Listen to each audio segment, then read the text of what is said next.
Bueno, volvamos a la Fórmula 1. En la Fórmula 1, otra parte, vamos a decir, importante del automóvil, del coche de Fórmula 1, son los frenos. Siempre estáis oyendo también a los periodistas que retransmiten la Fórmula 1, los frenos cogen temperatura o no cogen temperatura.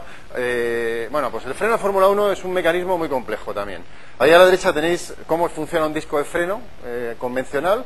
O sea, un disco de freno es un disco que tiene arriba unas zapatas, unos pistones, que cuando se aprieta el freno, cuando uno pisa el freno, se ponen en contacto con el disco y por fricción impide que se mueva. Y por eso frena el coche, ¿no? Porque hay un disco que se está moviendo, que cuando yo le pego la zapata, deja de girar por fricción. Cuando eso ocurre, se eleva la temperatura. O sea, cuando el disco de freno está funcionando, se eleva la temperatura porque la fricción genera calor. Y el calor pues eleva la temperatura.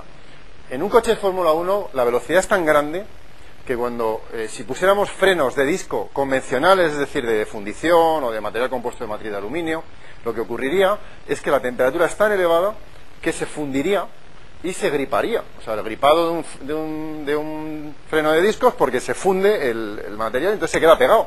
Entonces, ¿qué ocurriría al freno que se queda pegado? Pues que el disco que se está moviendo ya no podría moverse otra vez, el freno se inutilizaría. Y eso ocurre en determinadas condiciones de presión y temperatura ambiental. Entonces, ese es un freno convencional, un freno de Fórmula 1. La diferencia, este ya es un freno de Fórmula 1. La diferencia es que está hecho todo él de compuesto de carbono-carbono. La fibra de carbono que veíamos antes, lo que pasa es que en vez de poner una matriz de polímero, se le pone otra matriz también de carbono, de grafito. El grafito es de los materiales que aguanta más temperatura, aguanta más de 2500 grados, trabajando en condiciones normales. Eso significa que en las condiciones extremas de la Fórmula 1 este freno puede funcionar. Ahora bien, si el freno no está bien diseñado, no está bien diseñado el material tiene defectos, ese freno no trabaja adecuadamente a las temperaturas que tiene que trabajar cuando está el coche funcionando. Y entramos en una parte de la ciencia de ingeniería de materiales que es la tribología. La tribología lo que estudia es la relación, la fricción, el desgaste, cómo se comportan los materiales en estas condiciones. Y todos los ingenieros de materiales sabemos que la tribología es muy dependiente no solamente del material y del contramaterial, que en el caso de un freno de Fórmula 1 en ambos casos tenemos carbono-carbono, sino también del movimiento relativo y por supuesto del ambiente. El sistema tribológico es muy vinculado al ambiente. O sea, no es igual un sistema tribológico a una temperatura con unas condiciones de humedad.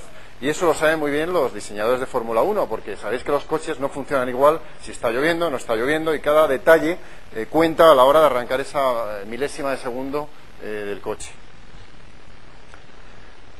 Bueno, estos son los aspectos que tienen con la tribología y cosas que podemos medir. Como yo creo que no vamos a tener mucho tiempo, esta es la disposición que tiene un material compuesto de carbono-carbono. O distintas disposiciones. Es decir, una de las ventajas que tienen los materiales compuestos es que yo puedo diseñar el material en función de las tensiones, los esfuerzos o los requerimientos que tengo en cada punto. Con lo cual yo puedo hacer distintos tipos de tejidos de la fibra para que me soporte mejor o peor determinadas condiciones en determinada parte del freno o de la carrocería o del sistema que yo esté vinculando. Os he puesto esto simplemente para que veáis que hay distintas posibilidades de colocar esa fibra para que el material soporte lo que tiene que aguantar en las condiciones extremas en cada momento. Bueno, tercera parte del automóvil importantísima en la Fórmula 1. Ahí tenéis, eso es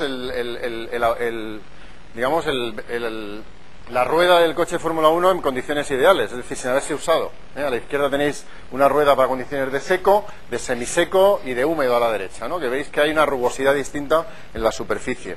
Pero ahí tenemos, la realidad es que las ruedas también son fundamentales.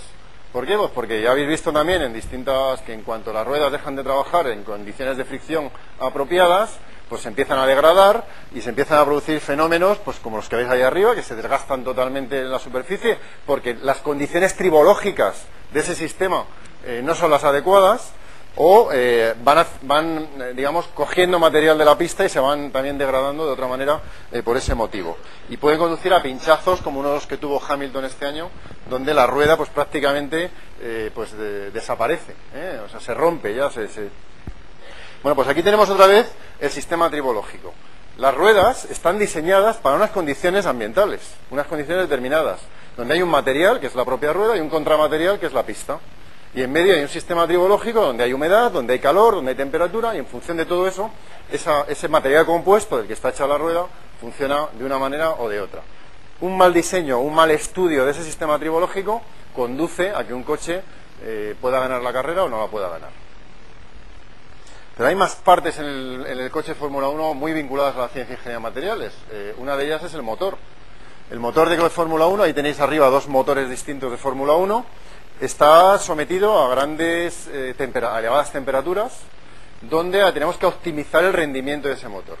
Las tendencias que hay en los motores de Fórmula 1, bueno, por supuesto, esos materiales ya tienen otros requerimientos totalmente distintos a los que hemos visto antes, que tienen que ver con desgaste. Por ejemplo, el freno pues tenía condiciones de desgaste y alta temperatura. Las ruedas eran condiciones de desgaste, pero no tan alta temperatura. Ya son condiciones distintas. Un motor trabaja en el ámbito de materiales que está arriba a la derecha, es decir, tiene que tener alta temperatura y alta resistencia, pero a esa alta temperatura. Es decir, hay materiales que trabajan bien a temperatura ambiente. Por ejemplo, un polímero puede trabajar muy bien a temperatura, pero si yo un polímero lo pongo a 300 grados se me degrada. Y un metal puede trabajar bien a temperatura ambiente, pero si lo pongo a 1200 grados se me degrada. Y a muy alta temperatura tengo las cerámicas, pero tienen el problema de que son muy frágiles. Entonces los materiales han ido evolucionando para poder cumplir todos los requerimientos que tiene, por ejemplo, un motor de Fórmula 1.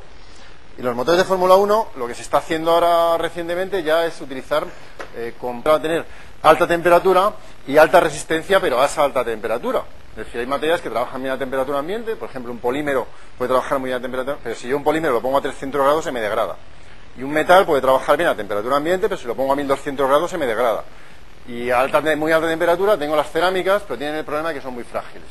Entonces los materiales han ido evolucionando para poder cumplir todos los requerimientos que tiene, por ejemplo, un motor de Fórmula 1. Y los motores de Fórmula 1, lo que se está haciendo ahora recientemente ya es utilizar complejos de materiales, no un único material, sino, por ejemplo, en aquella zona donde el material tiene que soportar más temperatura, pero le puedo evitar el comportamiento de fatiga, pues coloco un recubrimiento cerámico. Entonces la cerámica me aguanta la temperatura y la base del cilindro, que es metálica, es la que me aguanta la fatiga. Entonces ya voy, digamos, diseñando cada parte del motor en función del requerimiento concreto que necesita. Los motores de Fórmula 1 tienen un parecido muy elevado, aunque la disposición del motor no tiene nada que ver, pero en cuanto a los materiales, a los motores de aviación. Un motor de aviación, que esta es una turbina típica de aviación, tiene distintas zonas, una zona donde hay compresión, otra zona donde hay combustión, luego la combustión genera gases que tienen que expandirse y luego tienen que salir por la zona de escape. Entonces, en cada zona de un motor de aviación, igual que los motores de Fórmula 1, hay unos requerimientos que tienen que ver con la temperatura, que tienen que ver con la presión que se está ejerciendo sobre el material y que tienen que ver con el desgaste también, con el tipo de desgaste. Entonces, cada zona del motor de aviación, igual que cada zona del motor de Fórmula 1, pues tiene un material distinto que está preparado para soportar unas condiciones distintas de utilización en servicio. Otro tipo de materiales también que tienen que ver mucho con la temperatura, el shuttle, el transbordador espacial, ¿no? Ya estamos ligando distintos, vamos a decir, aplicaciones de alta temperatura de materiales.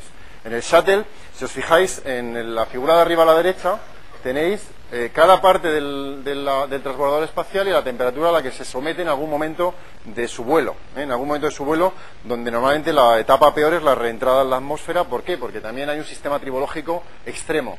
En la reentrada en la atmósfera tenemos mucha temperatura, pero mucha fricción, que a su vez genera más temperatura. O sea, cuando roza el avión con la entrada de la atmósfera, el avión está a la temperatura que esté por la distancia al Sol que tiene, pero además entra en rozamiento con la atmósfera y se genera todavía más calor. Y eso hace que en el morro del shuttle tengamos temperaturas de más de 1500 grados, de temperaturas de 1600, 1700. Aunque ahí vienen menos temperaturas, pues alcanzan. ¿Qué ocurre si el material que está ahí no soporta esas temperaturas? Pues que el calor llega hasta el fuselaje, sustrato, vamos a decir, del shuttle, se funde y entra hacia adentro presión y temperatura que no, y bueno, puede ocurrir que reviente y que explote, como le ocurrió hace poco a un shuttle, hace unos años. Bueno, pues es otra aplicación distinta de los materiales de alta temperatura. ¿Cómo se hace en el shuttle para que esto aguante esas temperaturas? Bueno, pues en aquellas zonas donde hay que aguantar esas temperaturas, que es el morro, sobre todo en la parte del morro, se ponen plaquitas cerámicas y de compuesto de matriz cerámica que están contadas una a una. Es decir, el gran error que tuvieron en la NASA cuando hubo el accidente último, cuando hubo la reentrada en la atmósfera, es que ellos sabían que se les habían caído unas cuantas plaquitas, pero menospreciaron el efecto, vamos a decir, de los materiales. Dijeron, bueno, por 3 o 4 plaquitas no va a pasar nada. Pero se sumó otro segundo error, y es que el material que había debajo había sufrido corrosión. Si a lo mejor el material que hubiera estado abajo ya estaba nuevo, pues no hubiera pasado nada, pero como se juntaron dos defectos, el defecto, vamos a decir, de que faltaban algunas plaquitas, pero también debajo había un material corroído, pues reventó el transbordador. Bueno, ya volviendo otra vez a la Fórmula 1, tenemos materiales no solamente en el motor, que tenía que aguantar alta temperatura y mucha eficiencia, vamos a decir, térmica, las ruedas que tienen que aguantar desgaste y temperaturas y condiciones extremas de desgaste, los frenos, la carrocería, es decir, todo lo que es el chasis más la carrocería, pero luego además, si analizamos, por ejemplo, los monos que llevan los pilotos de Fórmula 1, son todo un prodigio de desarrollo de ciencia y ingeniería de materiales. Pues son monos que aguantan alta temperatura, pero tienen que transpirar, tienen que permitir el paso de fluidos de un lado para otro. Es decir, no es nada sencillo desarrollar ese tipo de materiales. Y por supuesto, los cascos y otros aditamentos que llevan también son importantes.